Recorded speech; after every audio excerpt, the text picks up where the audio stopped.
there, fictional friends, and welcome to another episode of Fully Booked. I'm Meaghan. And I'm Shireen. And it's our, second discussion of the month of adaptations. We're just talking adaptations for the whole month. And honestly, all we're doing this week is just talking about ones that we're excited about. I mean, I think it's valid. I think so. Yeah, it's just, upcoming adaptations that have at the base been announced. Some of them coming out in the near future, production has happened and things are moved forward, Well, I think it's important to call out the impressive list of book to movie adaptations that are coming out. Oh my God, over the next, call it year, 3 years. year to 3 years. Yeah. Sure. Yeah, that makes sense. Yeah.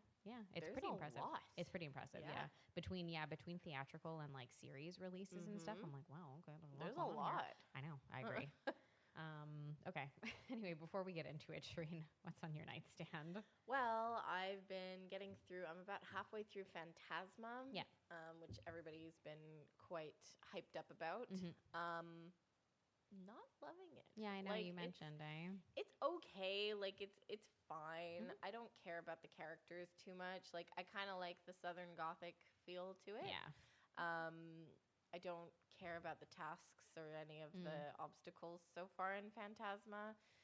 I guess it's a mixture of Hunger Games and sort of kind of that type of thing. I'm hoping that it kind of ramps up a bit, and I want to hear more about these devils and stuff, and the demons and the different the ghouls. I want more interaction with them.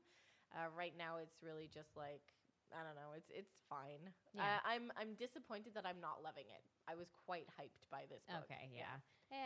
I mean, I really liked it when I read it just because it was a fun time more than anything. But I do understand what you mean. I think there may have been a little bit too much of a hype train about this one in the sense that I was it's not that different than a lot of others of the same style. It's not the plot is amazing. No, it's very similar fine. to many others of its type. It's just the vibe and stuff is different, and maybe you unlock a couple of different things where you're wow, we're having sex while there's blood dripping down the walls. That's a new level of weird kink, Okay, I mean, I'm fine with that. You are not like me that way, so you're much more likely to be oh, okay. Not my thing. Anyway, What about you, Meaghan? So I had actually read a copy of a recently released book that we were sent by a Canadian author by the name of Anthony Bidulka, who had written a short series, a trilogy basically, of detective mystery books about a detective named Mary Bell, who it's set in Saskatchewan. Okay. Because I believe he grew up there, and so it's set not in Regina, but in more rural Saskatchewan. Anyway, Mary had left due to a number of factors. She had left Saskatchewan a number of years ago. She'd been living in BC, and then probably a year and a half prior to the start of this book, which is the third book in the series, she moves back. So the book is called Home Fires Burn, and essentially Mary has gotten her license as a private investigator. She's trans, and so she had moved away before transitioning a number of years ago, and then she came back, and now she's kind of takes the time to solve actual mysteries in the area, but also to a degree confront family and other aspects of her past, and sort of a little bit of kind of settling certain things now that she was able to kind of go through a bit of a journey of self-discovery and find the person that she was really comfortable being. She's able to kind of take that and, infuse it into some of her work to a degree anyway.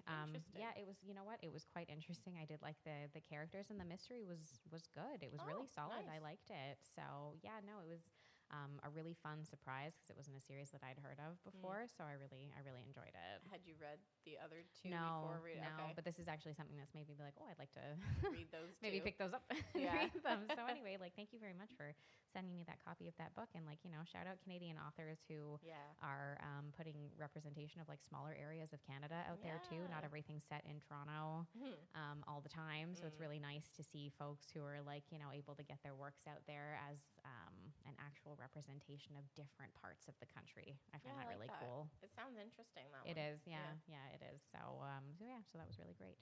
Cool. Okay, so do we want to go? Do we want to go one at a time? Let's just do one each. You do one and then talk about it, and then I'll do one and talk about it. Okay, go. Oh my God. Okay, wait, I'm going first. Okay, I can go first. Okay, go. Okay. So the first one I have on my list is a book called My Oxford Year. I love a romance, so... I feel like I've heard of this book. Yeah, it's a 2018 book by Julia Whelan, and it's a romance. Yeah. So it's about an American woman who goes to study at Oxford. She has a scholarship, and she gets, swept up in a big romance. Sure. Shireen loves a summer romance. Oh, She's like, oh.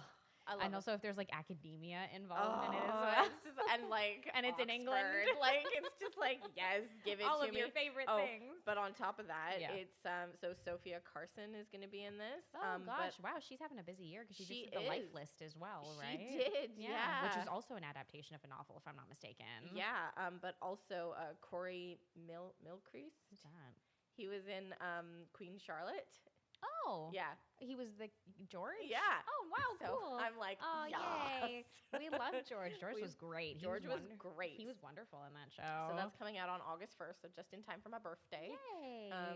So looking forward to that one. I think I'll check out the book before it comes out. I haven't read the book, but I like a quick romance. You sure can, though, before. It'll be very easy to get through, I would think. So totally. Cool. All right, Meaghan, what about you? So I mentioned this in passing in a previous episode just because of an actor, but I'm very much looking forward to the Carrie TV series, which is currently in production. Yeah. Oh, yes, please. I'm so excited. We love a Carrie adaptation. Oh, we love a Mike Flanagan doing a Stephen King adaptation. I'm so excited for that. Do we know when it's being released? I think it's next year, if I'm not mistaken. I don't think because they're currently in production, so I don't think that there's been an exact date announced as of yet. But I'm definitely looking forward to that. I don't know if we're modernizing, if we're still doing it as a period piece of any sort. I don't know what's happened because I know that with obviously the original film was set at essentially the time of, or not too, I should say probably original film came out in maybe the 80s and the book was published in the 70s. So not within the same vague time period. Yeah. The updated version with Chloe Grace Moretz, which was maybe 2010, 2011, something like that. That one I believe was more modern set. So I don't know what we're doing with this one. I don't know if we're going modern or if we're going period. Either way, I don't care. I will have a good time, I'm sure. And it's going to be really interesting to see what kinds of development can potentially happen between Carrie and her mother in a series if you're given the opportunity to do that, because that is a relationship that is fraught with the type of tension that makes people uncomfortable. So and multiple episodes on that. Yeah, it's gonna be a lot, and the bullying aspect will probably be pretty hefty, I would think, in this as well. Well, you're definitely gonna get more of a slow burn and build up and you're really going to be rooting for Carrie by the end. I think you're rooting for her in the movie too. I know, I'm not gonna lie. this is going to be. Carrie has a distinct, whether you read the book, which I've read, or you watch the movie, you do kind of, maybe not the movie as much, but I do feel like in the book you get to a point where you're, it's one of those where when people recommend, they're like, I want a book with the vibe of good for her. That's what Carrie is like. Everybody's like, yeah. But it is quite tragic, and the ending is quite tragic of Carrie as well. So. Yeah. Well, I feel like by putting it into a TV show, there's going to be moments probably where you're kind of like, oh, maybe this will, this one person who's kind of nice to Carrie will redeem her or whatever, and then it's all going to fall apart again and whatever. It's going to be one of those where there's lots of these moments. Agreed. But side note, it's hilarious that you mentioned period, it's going to be a period piece, because my brain went immediately to the period fucking thing. Victorian style. No. And I was like, huh? Yeah, I know. I probably shouldn't call it period piece, but will it be set at the time that it was published? I don't think you're wrong. It's just funny to think of the 70s as a period But they piece. were 50 years ago. Yeah, I know. Now it is. No one wants to, don't think about it too hard because it'll hurt you, but it's a lot. Yeah. Okay, what's next on your list? One that, I'm going to call it out because I know that my husband is really looking forward to this one. Oh, okay. And probably you're going to be looking forward to this one, The Long Walk by Stephen King. Oh, sure, yeah. It does seem interesting. I think that's out this fall. It's coming out in September. Okay.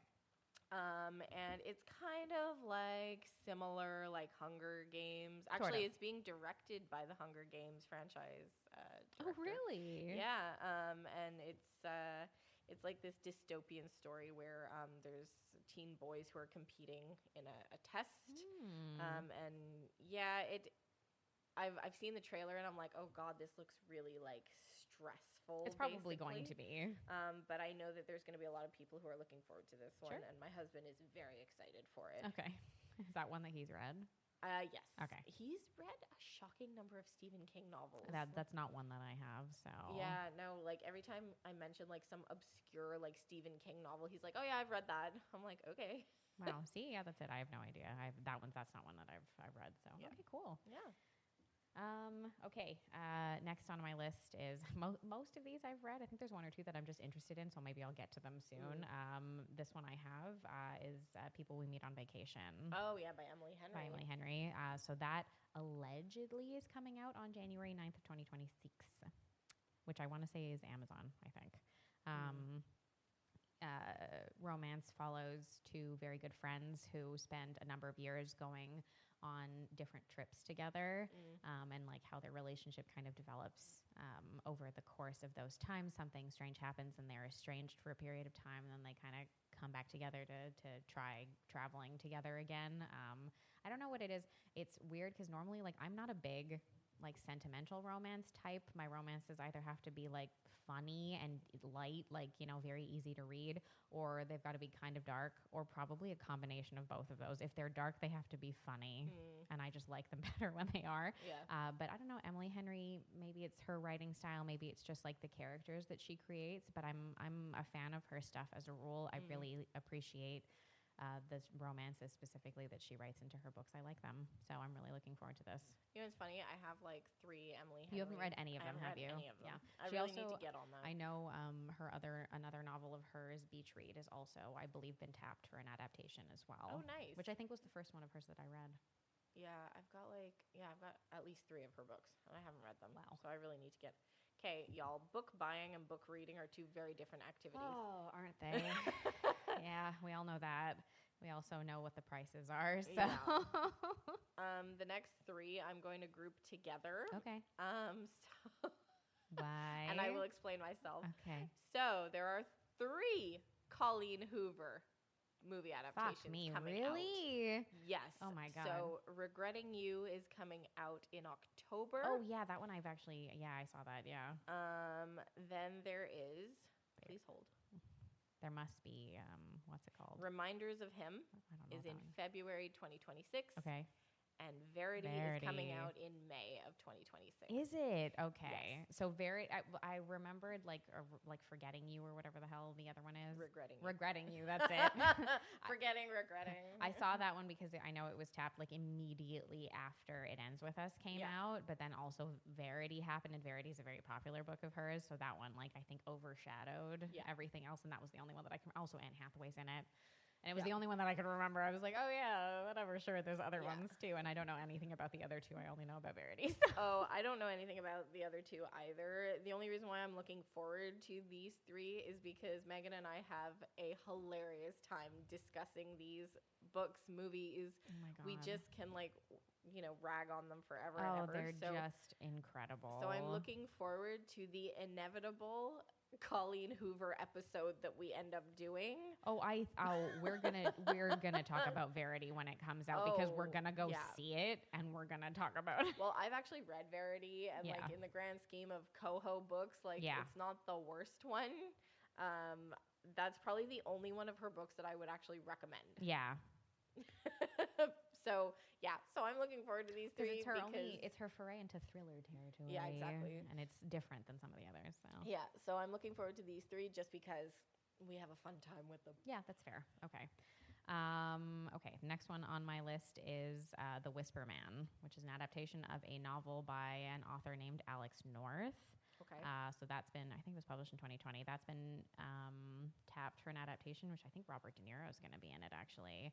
It's small town, follows 20 or so years after a serial killer essentially had abducted and murdered, I don't know, 5 or 6 people in the town or something. He was caught, and his nickname is the Whisper Man, and he would whisper at their windows at night to get them to come outside. Oh, I don't like that. Very creepy. Don't like that.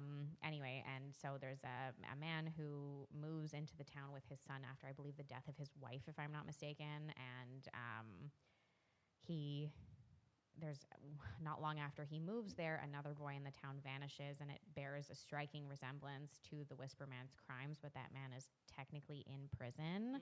So they start looking into what potentially other forces could be at work here. Is it a copycat? Is it something supernatural? Like, what the hell is going on? And kind of there's like a whole mystery that unravels from that as well. So yeah. Oh, there seems to be quite a few of these coming out. Yeah, a lot of the big thrillers are getting tapped for adaptations at this point. So yeah, no, it's gonna be interesting. I'm looking forward to that. That'll be interesting. I don't know. I don't think it has a release date or anything that I'm aware of at the moment. Cool. My next one, and I'm sure you have this one too, The Housemaid. The Senora. So when I read The Housemaid, I then got Meaghan, my husband, and my mother to read The Housemaid. Wild. And I'm fully planning on having some sort of, book club meeting about it. Yeah. So we can discuss. It's got Sydney Sweeney and Amanda Seyfried in it. We've talked about it, I think, on one of our episodes recently. We have. We've definitely brought it up, yeah. So looking forward to it. It's coming out Christmas Day, 2025 this year. It's a Netflix drop, I think, so... No, in theaters. Oh, it's a theater. It's theatrical. Like, I wasn't sure. I thought it was getting a Netflix release. Cool. Yeah, no, this one says in theaters. Right. So looking forward to that, and I guess we will be going to see a movie on Christmas Day. We will, or not long after, anyway. Not long after, yeah. Cool. Okay. Next one. I love that we're just like everything because again, you were saying there's like a ton of thrillers, and that's it. There's like a bunch of them on the list. So, The Woman in Cabin 10. Oh, yep. Is another one. It's a Ruth Ware novel, very famous Ruth Ware thriller that's a woman who's on a cruise ship and I think it's at night sees someone thrown overboard. Okay. But like no one believes her and whatever, and so it's like a whole unraveling of this, that, and the other, and looking into what actually happened. Essentially, Keira Knightley's in this one. I bet it's the person in cabin 10. Yeah. Anyway, Keira Knightley's in this one, and I think it's coming out this coming fall, if I'm not mistaken, is what I'd seen. Yeah, I saw that too. Yeah. I think it's a Netflix. I believe so. Yeah, at least that's what it looked like. So yeah. Awesome. The next one I have on my list is there is an adaptation of Wuthering Heights with Margot Robbie. With Margot Robbie and Jacob Elordi. Yeah, it's weird. And it's being directed by Emerald Fennell, who did Saltburn. Yes, Saltburn, and she did another one too that I can't remember the name of right now. Wait, shit. Oh, that's gonna bug me. Wait.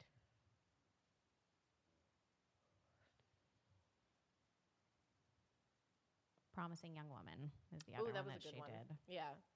So I'm excited for it because I like these two actors. I don't know about Jacob Elordi. These are weird choices as far as I'm concerned. And I know a lot of people feel that way. Oh, yeah. Like, I'm not sure about these choices. I'm not sure about the vibe that it's going to have. But, like, you know what? I'm here for it. Listen, maybe it'll be good. I don't know. I really liked Wuthering Heights as a book. Yeah. And I'd like to see a decent adaptation of it. Yeah, I don't know. Part of me is getting a little fatigued by, like, the number of classics that we're redoing over and over again to a degree. Yeah, like, I really wish they would, like, give up on, like, things like Pride and Prejudice. Oh, my God, yeah. If we could leave Pride and Prejudice alone for 10, 12 years, that would be nice. It's not a great book. But it's also just, like, it's too many times now. And, like, everybody always goes back to either the BBC one or the one with Keira Knightley. So, okay, just keep those. They're good. They're good adaptations. Just keep those. Just it's let fine. it die. Jeez, for real. Like, if you want to do a Jane Austen, let's have a Northanger Abbey. Yeah, I know they've done all of them multiple times, but we could do a big adaptation of one of the other ones. We had a big adaptation of Emma, and no one's touched it in a few years since then. So maybe we could just do the same thing with others. Exactly. What's next? Oh, yes. Okay, so my next one is The Hunting Wives by May Cobb. Okay. Which actually, if I'm not mistaken, I think very soon, like July 21st. Yeah. If I'm not mistaken, that one's dropping. I've read this book. It's, again, like a, sort of like beach ready thriller type of thing about a woman who moves into like a small area, basically like an affluent area with her husband and is bored until she meets this sort of kind of elite group of like housewife types that call themselves, they've nicknamed themselves the Hunting Club, and they meet at one of their places all the time, like, and near the water, and they drink and like shoot guns, essentially. It's in Texas. Okay. So they do this.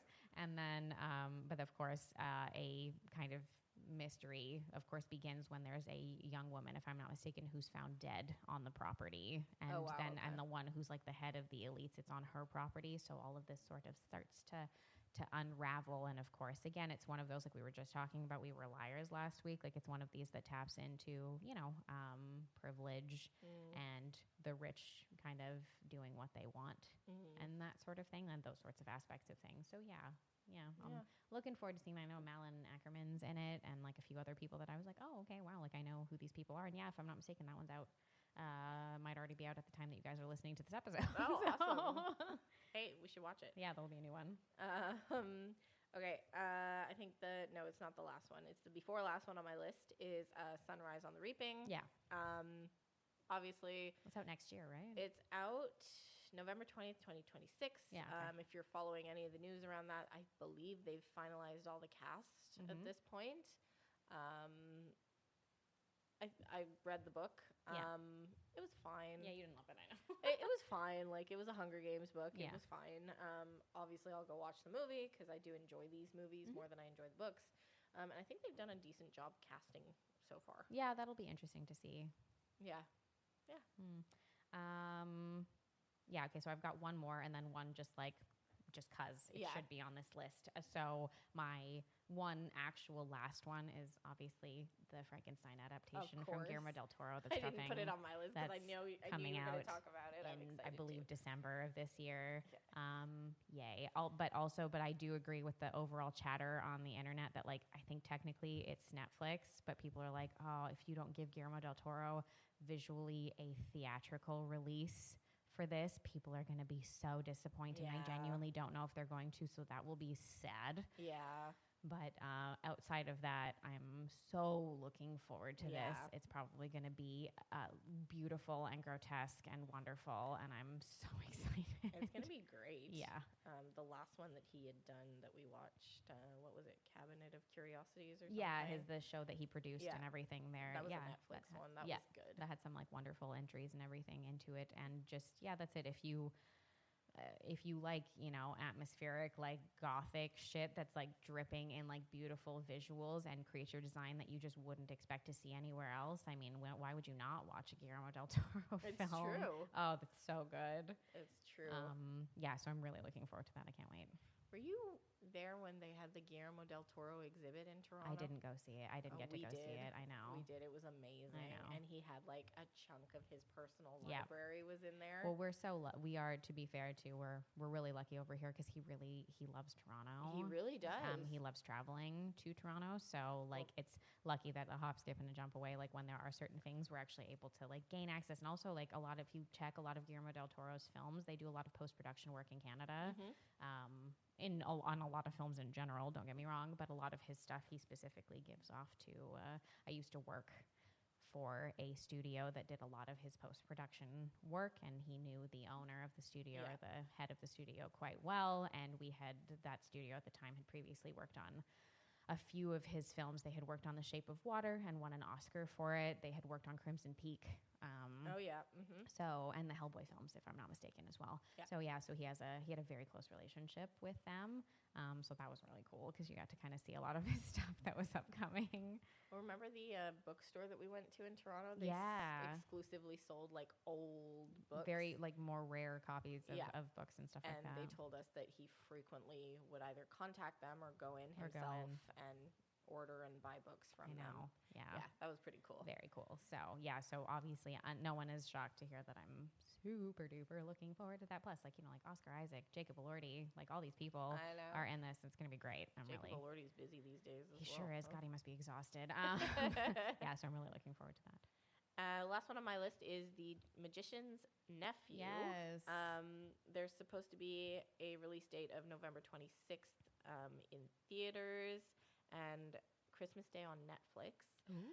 It's being adapted by Greta Gerwig, so that's why I'm excited about it. Yeah, I'm really curious to see what her take on this will be. Yeah, it's the first book in the Chronicles of Narnia. Yes, yeah, it's true. For people who don't know, The Lion, the Witch, and the Wardrobe is book 3. It is book 3. I think Prince Caspian is the second one, right?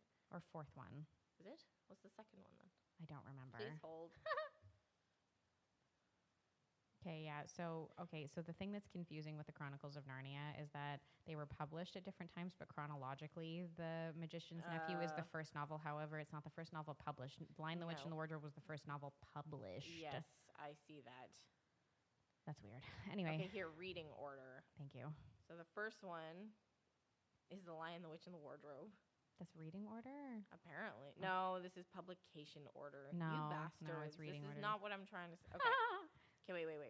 Someone knows somewhere and is yelling at us right now. Okay, whatever. I can't find it. Why can't I find this? Okay. In reading order. Thank you. The Lion, fuck you. Okay. The Magician's Nephew first. Then The Lion, the Witch, and the Wardrobe. Okay. The Horse and His Boy. Prince Caspian. The Voyage of the Dawn Treader. The Silver Chair, and The Last Battle. Thank you. That was way more complicated than it needed to be. It's because C.S. Lewis wrote them and published them at different times, so it's very confusing because you have a publication order, but then technically there is a chronological order. Yes. Basically, it's like if you sit down and are like, I'm going to chronologically watch all the Marvel films or something, and then you forget that they came out at different times. Yeah, exactly. And you're like, oh, right, this one's before this one. Yeah, anyway. But apparently this one's going to have like a star-studded cast. Well, Meryl it's a Greta Gerwig Streep, movie. Daniel Craig, and Emma Mackey are so far. Yeah, okay, that'll be cast. Awesome. That'll be fun. I'm just throwing in a last one because I'm throwing it in. There are no details. Nothing's been announced other than the fact that this is happening. But like, fuck it, Fourth Wing. Come on. Oh, I can't fucking wait. Come on. Michael B. Jordan owns the rights to it. He does, right? and it's his studio, if I'm not mistaken, that's producing. So, yeah, obviously, no, I'm pretty sure all of us are like, yeah. So, yeah, you know what? Cool, bring it on. I want sassy dragons. Oh God, I can't wait. I got my husband to read those books, and he begrudgingly enjoyed them. Enjoyed them. Very much. Can't wait. It's gonna be great. Yeah. So it's out there, even though like we don't know when anything's happening, what's happening. They've barely announced anything, but I don't care. I'm putting it on the list. It's there. It's up. It's anticipated, and I'd like to watch it. You should dress Poe and Mooncake up as Taryn and Endarna for Halloween. Their personalities actually suit those two characters. To be fair, I have one grump and one silly, overexcited one, so it works. It works. Anyway, hopefully you guys have some, maybe we've got a few on the list that you're also looking forward to, but hopefully you guys have some adaptations that have at the very least been announced, or if not, are like fully in production and happening that you're looking forward to, because there's so much stuff. Second part of Wicked comes out this year. Mm-hmm. Yeah. That's happening. Welcome to Derry is coming out in the fall on HBO. Is it? Because the last I saw, there was no it's this date. fall. It's this fall. I don't remember if there's good. an exact date that's been announced or not, but it's this fall. It's happening. They've dropped a trailer for it. Like all that exists. I think Arthur and I did a previous episode about that, so you can go listen to that too. So, there's a ton of stuff on its way, honestly. So I'm sure that the next, like you said, about 3 years, are going to be pretty interesting and pretty stacked for all of us in terms of adaptations. So anyway, we'll be coming at you next week with one final adaptation for the month of July. But in the meantime, obviously, feel free to check out everything we have going on over on the website at fullybookedca. Check out all of our social media, Instagram, TikTok, Threads, Blue Sky. Search for Fully Booked CA and you'll find us. But until next week, guys, keep on reading. Thanks, everyone.